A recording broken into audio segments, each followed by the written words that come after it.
මේ ඇව්වට තරහ වෙන්න එපා ස්වාමීන් වහන්සේ. මේ එතකොට අර බිය නොවන්න අයියන්ඩි මරණසටි මම පෙන්වන්නේ මේ කියලා දේශනා කරේ කවුද? වාසක මහත්තයෝ මේ ඔයගේ හැටිද? එහෙම නැත්නම් ඔහෙට පයිත්‍යන්ද? පයිත්‍යයන් නම් බෙහෙත් තිරණ ආමුදුරනේ මේ වගේ උපන් හැටිය.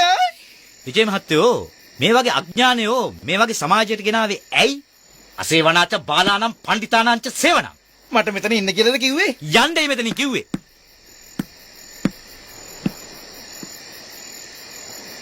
ස්වාමින් වහන්සේ මම නම් අහලා තියෙන්නේ ජේසුස්වහන්සේ දේශනා කළේ තමුන්ගේ කමුලකට ගසන්නාට අනිත් කමුලත් හරවන්න කියලයි. ඔය කිව්වේ. අපි එක්ක මෙයාව සෙමිනේරියකට බාර දෙන්න ඕනේ. එහෙම නැත්නම් මොකක් හරි පන්සලකට බාර දෙන්න ඕනේ. අපෝයි ආයෙත් ආවා. එහෙම දෙයක් නෙමෙයි හාමුදුරුවනේ. අපේ ලොකු පුතා එදා රණ්ඩුවට නොගියේ නිවට කමකට නන් නෙමෙයි. ඇත්ත වශයෙන්ම නිවට කමකට නන් නෙමෙයි. මට ඒක ඇහුණා. පැත්තකට වෙනවද?